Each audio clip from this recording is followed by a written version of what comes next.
항상 행복하시고 잘 되시기 바랍니다. 항상 승리하시고 건강하시기 바랍니다. 우리 입을 통해서 축복한 대로 하나님께서 축복하시기를 바랍니다. 오늘은 세 가지 당부라고 하는 제목으로 말씀을 나누겠습니다. 살면서 나에게 영향을 준 선생님이 혹시 계십니까? 사실 살아가면서 내 인생에 지금의 내가 있기에 좋은 영향력을 미쳤던 그런 선생님이 계신다는 것은 그 인생이 참 복된 인생이다, 이렇게 말할 수 있습니다. 존경받는 인생들이 우리 주변에는 참 많이 있습니다. 우리 한국 교회를 살펴보았을 때에 지금 이 나라가 여기까지 올 수 있도록 했던 신앙의 선배들 중에 우리가 존경할 만한 어른 두 사람을 꼽는다 하면, 한 분은 주기철 목사님이고 또 한 분은 사랑의 원자탄이라고 하는 손양은 목사님.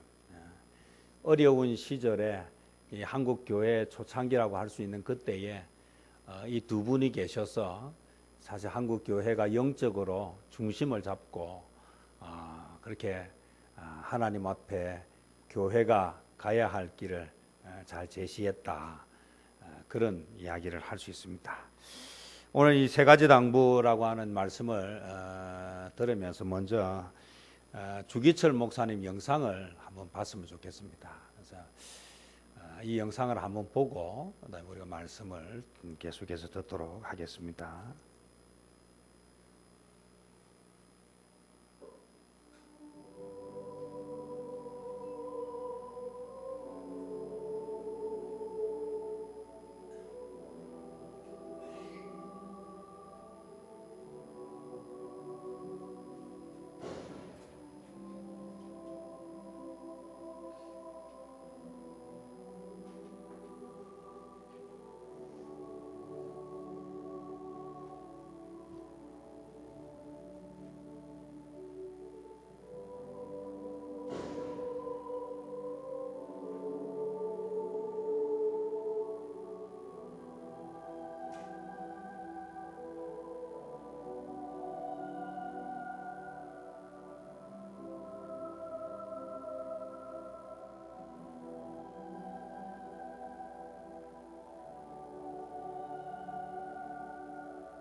이전에 자주 봤던 영상인데요. 이 영상을 다시 이렇게 몇 번을 제가 목양실에 앉아서 봤어요. 그리고 상상을 해봤습니다. 지금 내 앞에 못이 박힌 널빤지가 있으면 나는 이걸 걸어갈 수 있을까? 그래서 제 의지와 용기로는 할 수 없는데, 근데 기도는 제가 했습니다. 그 상황이, 만약에 그런 상황이 온다면 기꺼이 그 위를 걸어갈 수 있게 해주십시오. 상상을 자꾸 하고 마음을 자꾸 다지니까 정말 그런 상황이 오지 않았으면 좋겠지만 와야 한다면 해야 하지 않을까. 이 세 가지 당부라고 하는 제목으로 제가 저에게 일사가구의 마음과 또 우리 성도님들에게 오늘 이 시대에 우리가 어떤 삶을 살아야 할 것인가. 손 주기철 목사님의 그 신앙의 삶으로 인해서 산정현 교회는 문을 닫았지만 그것 때문에 조선 교회가 살아나고 그것 때문에 한국 교회가 다시 일어설 수 있는 모판이 되었다. 고난 없는 영광이 있는가? 무엇을 할 수 있을까? 제가 요즘 참 많이 생각하는 화두입니다. 나눔의 교회 목회 10년에 이제 새로운 10년을 어떤 목사가 되어야 될 것인가? 나는 어디에 내 인생을 걸고 내 삶을 걸고 가야 할 것인가? 이런 생각을 하면서 오늘 말씀을 준비했고요. 여기에 보면 장로들에게 권한다 하니까 여기에 우리가 생각할 때 우리 장로교 교단인 장로님들에게 하는 내용이다 이렇게 생각하기 쉬운데, 이때의 장로는 지금 우리 장로님들만을 가리키는 것이 아닙니다. 이때의 장로는 가르치는 자를 다 포함하고 있습니다. 다시 이야기하면 저도 포함되고 우리 장로님들도 포함되고 특별히 우리 가르치는 일을 하는 선생님들이 여기에 포함이 된다 이렇게 할 수 있습니다. 그래서 오늘 이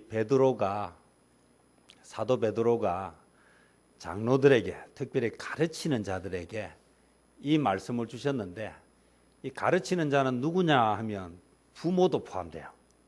그래서 왜냐하면 우리는 자녀를 가르치기 때문에 가르치는 자가 되는 거예요. 그래서 오늘 이 말씀은 여기에 모두가 해당되는 말씀입니다. 특별히 장로님들에게만 하거나 목사님들에게만 하는 내용이 아니라 오늘 이 시대를 살아가는 모든 성도들에게 들려주는 이야기다. 사실 세상에 가장 어려운 직업이 있다라고 하면 어느 직업이 가장 어려울까 제가 생각을 해봤어요. 세상에 제일 어려운 직업은 가르치는 직업입니다. 우리가 학원 선생님하고 학교 선생님하고 같은 것 같지만 사실은 달라요. 왜냐하면 학원 선생님의 개인 사생활 때문에 사실 문제가 되지 않아요. 그런데 학교 선생님은 사생활에 문제가 있으면 그게 문제가 돼요.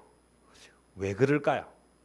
그것은 학교 선생님은 학원 선생님과는 좀 다르게 특별하게 생각하고 있기 때문에 그렇습니다.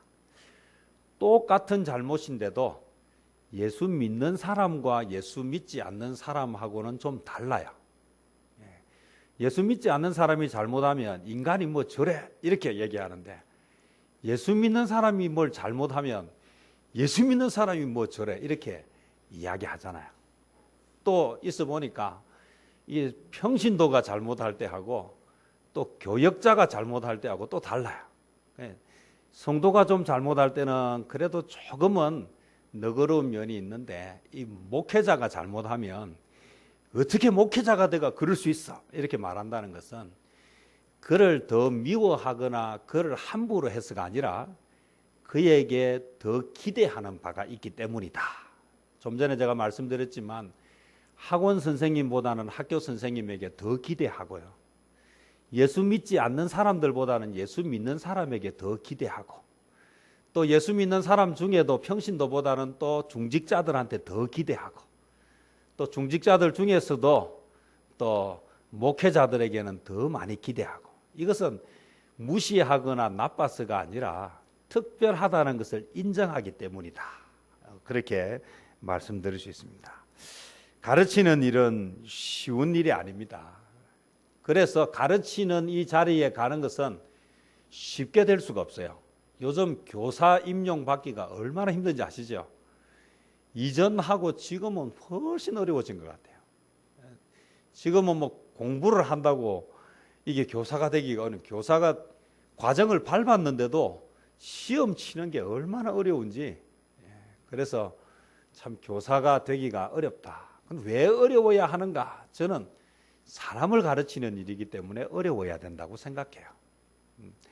목회자가 되는 것도 공부를 많이 하고 어려운 과정을 거쳐야 된다고 믿습니다. 오늘 우리가 예수 믿는 사람으로 가르치는 자로 살아가려고 하면 이 과정은 좀 어려워야 돼요. No cross, no crown이라고 이야기하는, 고난 없는 영광은 없습니다. 기대하는 바가 있다.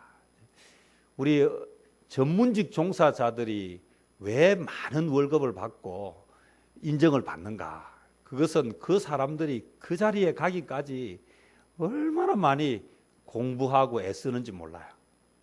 그래서 우리가 전문직이 되고 거기에는 뭐 의사, 판검사, 교수 이런 사람들이 되려고 하면 남들처럼 대학만 나와가지고는 안 되고, 거기에 대학원도 나오고 박사과정도 밟고, 또 거기에 해마다 시간마다 거기에 맞는 또 업적도 내야 되고 논문도 써야 되고 또 평가도 받아야 되고, 그렇게 해서 그 가르치는 자리에서 그들이 맡겨진 일을 감당합니다. 그러면 교회에서 가르치는 일은 어떻습니까? 교회에서 가르치는 일은 우리가 세상에서 가르치는 것보다 더 중요합니다. 왜냐하면 영혼을 다루는 문제이기 때문에, 영혼을 다루는 사람들이기 때문에 그래요. 그래도 학교에서 또는 세상에서, 대학에서 이렇게 가르치는 사람들은요, 그래도 인정도 받고 또 거기에 대한 보수도 받고 그러지만, 교사들은 어떻습니까? 교사들은 누가 월급을 주는 것도 아니고, 그렇다고 누가 대단히 그것을 인정해 주는 것도 아니고, 그러다가 아이가 숫자가 좀 늘면 좋은데 숫자가 요즘은 잘 늘지도 않아요. 그러다 보니까 아이가 몇 명 안 오면 이 선생님들이 얼마나 마음이 불편한지 몰라요. 제가 주일학교 연합회 일을 하기 때문에 선생님들의 마음을 잘 압니다. 이게 이전보다 열심히 한다고 하는데, 이전보다 애를 쓴다고 쓰는데 주일학교 숫자가 줄어가는 거예요.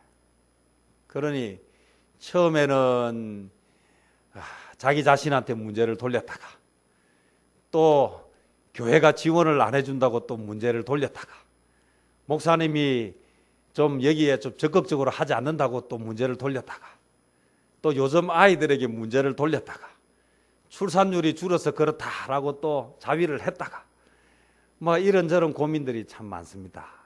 어떻게 해야 될지 참 어려운 시대에, 주기철 목사님이나 손양원 목사님이 목회하던 그 시절은 참 어려운 시절이었고, 지금과 같이 교회가 건강하지 못하고, 뭐 건강하다는 의미는 규모나 재정적으로나 그렇게 넉넉하지 못하던 시절이에요. 일제시대의 신사참배는 얼마나 큰 문제가 되었는지 모릅니다. 교단적으로 신사참배는 종교행위가 아니다, 해도 된다라고 결정했는데, 다 해도 된다고 이야기하는데, 주변의 교회와 목사님들이 다 해도 된다고 하는데 나만 아니라고 하기가 쉬웠겠는가? 그것 때문에 교회가 문을 닫았을 때에 성도들은 또 얼마나 많은 원망을 하고, 다른 교회는 무난하게 다 넘어가는데 왜 목사님만 별나게 그렇게 하느냐고 그런 지탄도 받았을 것이고, 결과는 어떻게 됐습니까?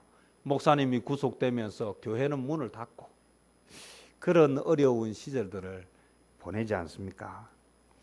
저는 요즘 시대에 교사로 봉사하는 사람들 자체가 참 귀하다 생각해요. 이게 무슨 결과가 나오는 것도 아니고 숫자가 느는 것도 아니고 그렇다고 뭘 하는데 알아주는 것도 아니고 참 쉽지 않은 이 시대. 오늘 우리 부모님들 자녀 사랑 대단합니다. 제가 보니까요. 이전에 부모님들도 자녀 사랑 참 대단했지만 지금 젊은 사람들에 비하면 꼭 뭐 이전에 부모님들이 더 자녀를 사랑했다 그렇게 말하기가 좀 어려운 것 같아요. 왜냐하면 이전에 부모님 직장 따라서 자녀들이 뭐 다 옮겨 다녔잖아요. 지금은요 자녀 때문에 기러기 아빠도 되고요. 자녀 가까운데 학교 생활 편하게 하기 위해서 부모들이 그 교통 막히는데 멀리까지 직장 다니고요. 심지어는 제가 보니까 그 1년에 한 번 있는 휴가도 빼가지고 아이들을 위해서 해요. 야, 참 요즘 젊은 부모님들은 저는 젊은 뭐 부모 중에 들어가는지는 모르겠지만 저는 그러지를 못했습니다. 근데 요즘 젊은 아빠 엄마들을 보면 정말 대단해요. 그래서 자녀를 한 명, 두 명 낳는 이유가 보니까 자녀 잘 키우려고. 그래서 참 힘들게. 그런데 문제는 그렇게 열심히 가르치고 그렇게 애쓰는 자녀들이 사춘기가 되어가고 또 중고등학교 시절을 겨우 해서 대학에 들어갔는데 문제는 여기서 끝도 나지 않아요. 이전에는 대학만 들어가면 취직이 되고 대학만 되면 먹고 살 수 있는 길이 열렸는데 지금은 취직도 잘 안 되고 어려운 시대가 되었어요. 요즘 부모는 더 힘든 것 같아요. 제가 요즘 젊은 사람들을 가만히 보면 애가 써요. 저렇게 자기를 희생하고 열심히 사는데 이 자녀들이 살아가는 세상은 참 만만치가 않은 것 같아요. 제가 오늘 이 이야기를 드리는 것은요, 성경에 오늘 이 말씀이 우리에게 위로가 되는 부분들이 있다라는 거예요. 그것이 무엇인가라고 하니까 우리 요한 3서 1장 3절에서 4절인데요. 제가 읽어드릴게요. 형제들이 와서 내게 있는 진리를 정언하되 내가 진리 안에서 행한다 하니 내가 심히 기뻐하노라. 내가 내 자녀들이 진리 안에서 행한다 함을 듣는 것보다 더 기쁜 일이 없도다. 결국은 우리가 왜 막 자녀가 나이가 됐는데 결혼 안 하면 부모가 애가 쓰입니까? 사실 아시다시피 결혼하면 고생이잖아요. 결혼하면 힘들잖아요. 또 결혼하고 나면 또 아이가 생겨야 되는데 아이가 안 생긴다고 애를 쓰지 않습니까? 사실 아이가 생기면 고생이잖아요. 여러분 임신하고 나고 아이 낳고 나면 얼마나 힘든데 그런데 왜 그 아이가 생기기를 바랍니까?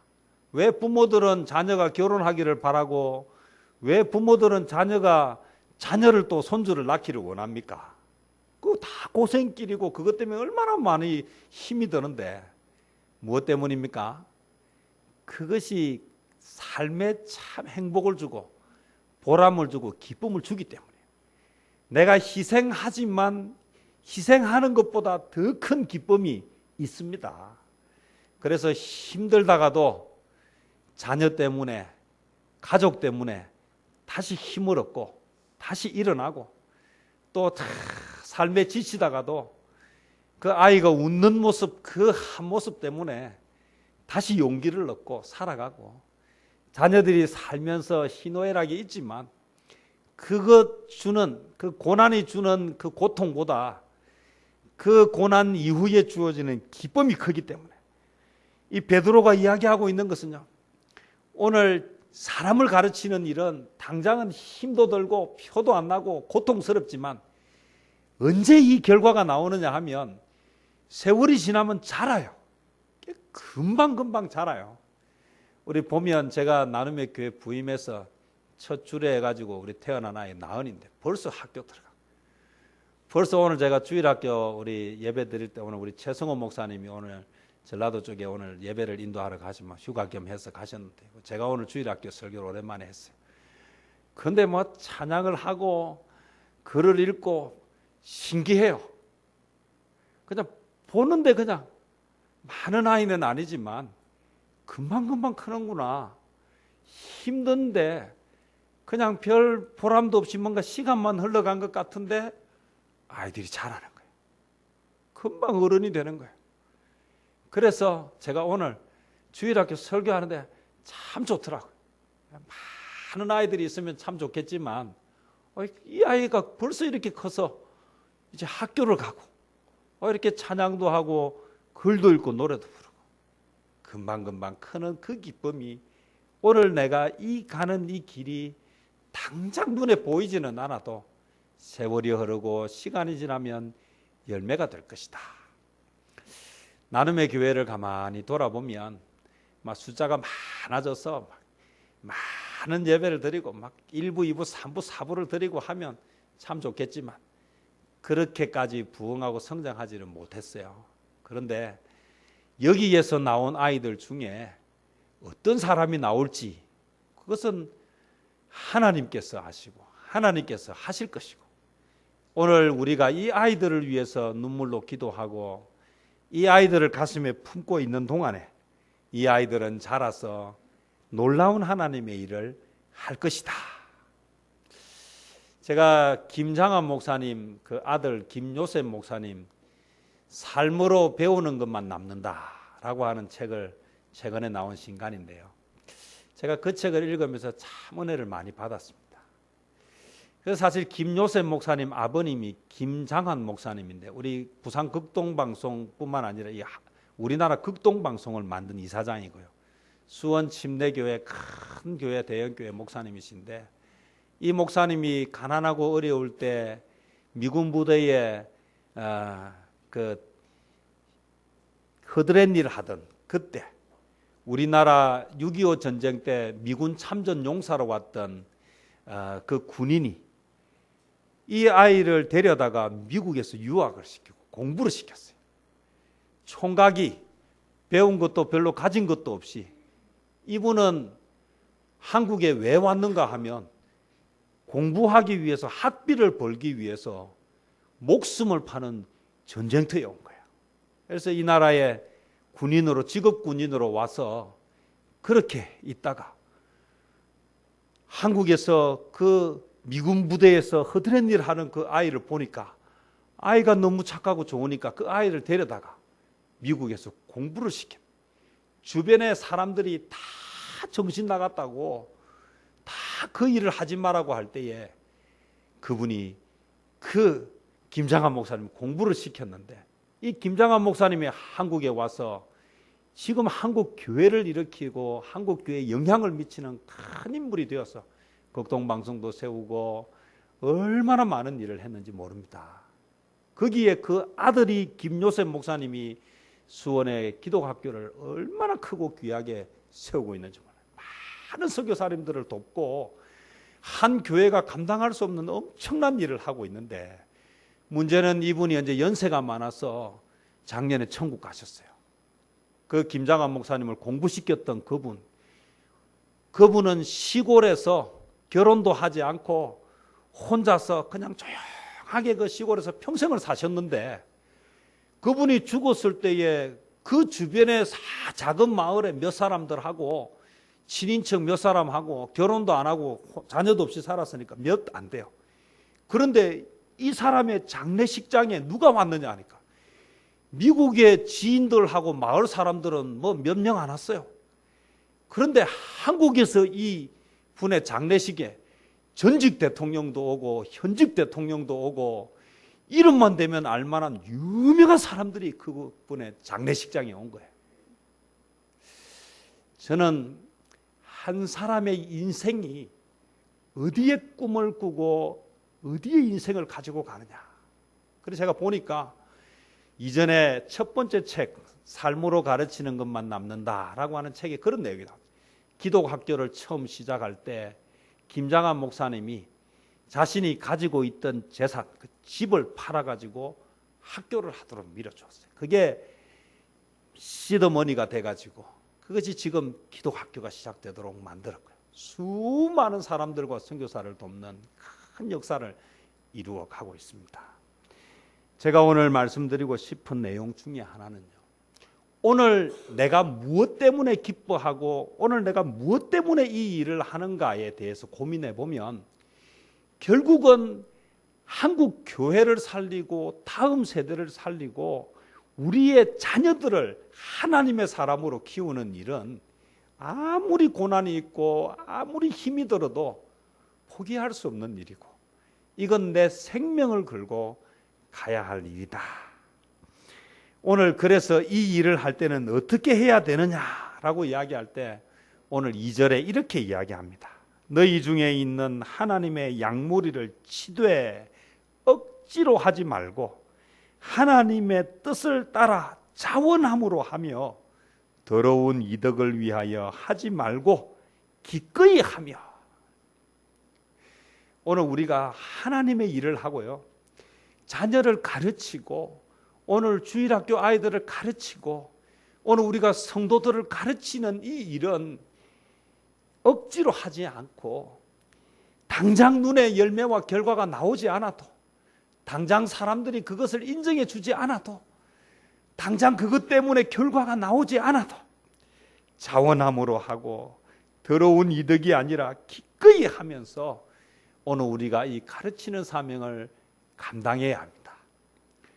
우리 한국 교회가 위기가 있다라고 이야기하지만 오늘 우리가 이 일을 위해서 기꺼이 고난을 감내한다면, 기꺼이 우리가 그 고난과 십자가를 진다면, 주기철 목사님이 힘들고 어려운 시절에 산정은 교회를 살리려고 했다면 그는 신사참배를 했어야 하지만, 그것은 당장은 교회를 살리는 것 같지만 세월이 지나고 나면 그것은 하나님의 교회가 아니라 하나님의 영광을 가리는 교회가 된다는 것을 알았기 때문에 그는 감옥에서 평생을 그 모진 고문을 당하고 사랑하는 가족들이 그렇게 고통 가운데 있었지만 그 사모님도 그렇고 그 자녀들도 그렇고 하나님의 영광을 위해서 그 중심과 표대를 향해서 갔기 때문에 오늘 그 시와 그 열매를 가지고 지금의 한국 교회가 서게 되었다는 사실을 오늘 저와 여러분들이 기억하고,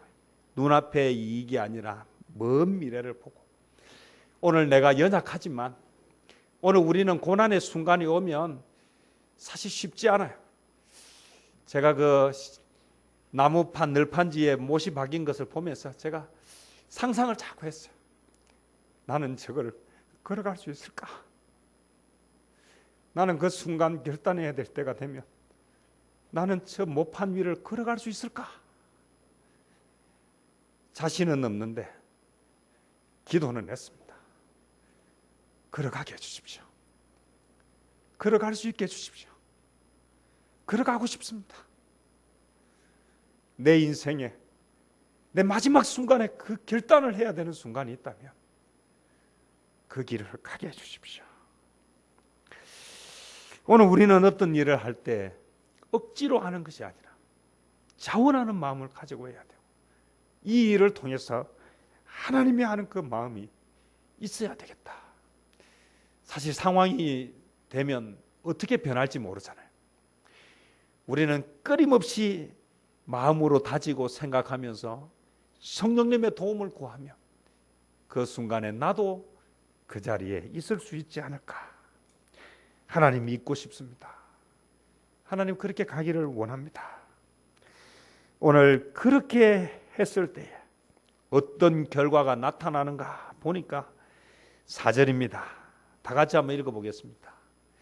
그리하면 목자장이 나타나실 때에 시들지 아니하는 영광의 관을 얻으리라. 아멘. 그리하면 목자장이 나타나실 때에 시들지 아니하는 영광의 관을 얻으리라. 여러분, 우리는 살아가는 사람이라고 착각하지만 사실은 죽어가는 것입니다. 웰빙의 시대를 살아갑니다. 그러나 웰다잉을 해야 합니다. 잘 죽어야 합니다. 웰에이징이라고 해서 나이를 잘 먹어가야 합니다. 여러분, 늙어간다는 것은요, 아름답게 늙어가느냐 추하게 늙어가느냐 두 가지가 있습니다. 오늘 저와 여러분 아름답게 늙어갑시다. 그래서 잘 죽읍시다.